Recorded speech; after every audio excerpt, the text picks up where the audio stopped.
Bonjour à tous! On m'a toujours dit qu'un être humain pouvait tenir des semaines sans manger, mais seulement quelques jours sans boire. Alors, j'ai voulu non pas essayer, évidemment, hein, si vous avez cliqué sur cette vidéo pour me voir mourir de soif, vous pouvez partir, ça ne va pas arriver. Mais j'ai voulu m'intéresser un peu plus à ce qui se passe dans notre corps quand on a soif. Et aussi, qu'est-ce qui se passe si on laisse cette situation s'aggraver au point de risquer de mourir de soif? La mort est réelle, ça peut vous arriver. Donc, je vous propose qu'on regarde ça ensemble. Let's go!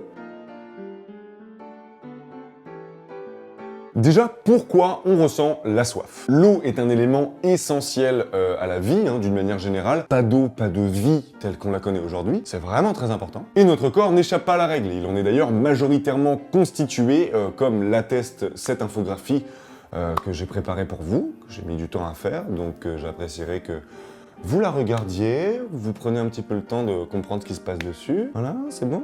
Oui.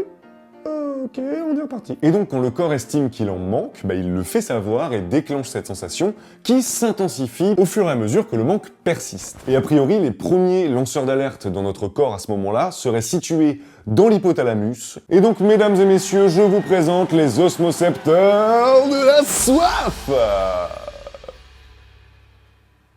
Ils sont vachement plus chiants que ce que j'imaginais. Alors oui, le mot est compliqué, mais tu vas voir, c'est tout. L'osmose, c'est la communication entre deux liquides dont la concentration de soluté est différente. Attends, je te jure que c'est simple. Un soluté, c'est juste quelque chose que tu peux dissoudre dans un liquide. Genre si je mets du sel dans de l'eau, le sel va se dissoudre, donc dans cet exemple, le soluté, c'est le sel. Maintenant, imagine que d'un côté, tu as de l'eau avec un peu de sel dedans, et que de l'autre, tu as encore de l'eau, mais avec plus de sel dedans. Les deux liquides vont communiquer entre eux via une membrane, afin d'avoir constamment le bon ratio eau-sel dans chaque liquide. L'échange se fait dans ce sens afin que la zone la plus concentrée en sel garde la bonne quantité d'eau, même quand elle en a perdu. Dans le corps humain, voilà, il se passe la même chose entre les deux compartiments d'eau qu'on a dans notre corps. Le premier compartiment, c'est l'eau qui se trouve à l'intérieur de nos cellules, et le second compartiment, c'est l'eau qui se trouve à l'extérieur de nos cellules. Et ces deux compartiments sont séparés donc par une membrane qui est la membrane de la cellule. Et c'est très important que l'osmose soit respectée entre l'eau qu'on a à l'intérieur de nos cellules et l'eau qu'on a à l'extérieur de nos cellules.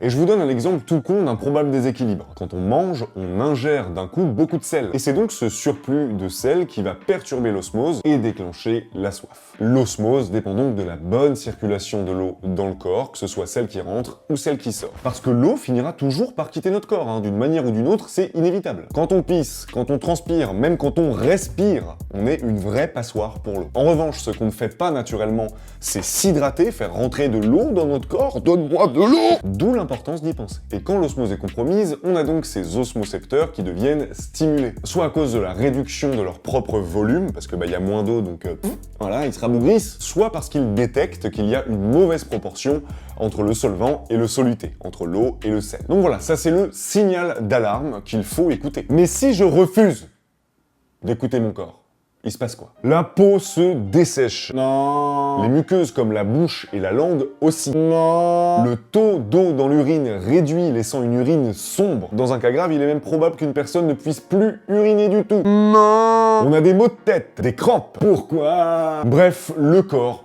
part en couille. Je me permets donc de te rappeler de boire 1,5 litre d'eau par jour parce que la santé, c'est important. Au revoir.